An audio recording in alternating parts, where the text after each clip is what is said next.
এক সাহাবী এসে রাসূল পাকের দরবারে বলতেছে, ইয়া রাসূলুল্লাহ সাল্লাল্লাহু আলাইহি ওয়াসাল্লাম, আমি আজকে বাসায় যাওয়ার পরে হঠাৎ একটা চিন্তা মাথায় আসলো।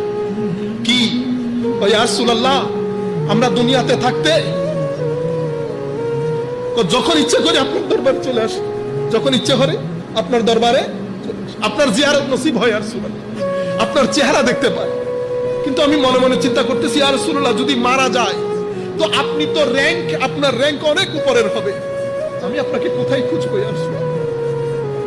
দেখতেছেন সাহাবায়ে কেরাম সকাল সন্ধ্যা জিকরে রাসূল নিয়ে কিভাবে ব্যস্ত থাকতেন।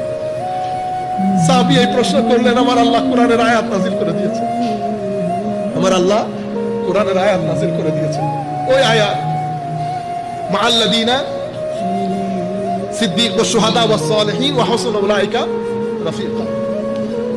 আপনি যাকে ভালোবাসেন, যার অনুসরণ করবেন, মনে প্রাণে যাকে চাইবেন, আপনার কিয়ামত এবং হাসর তার সাথে।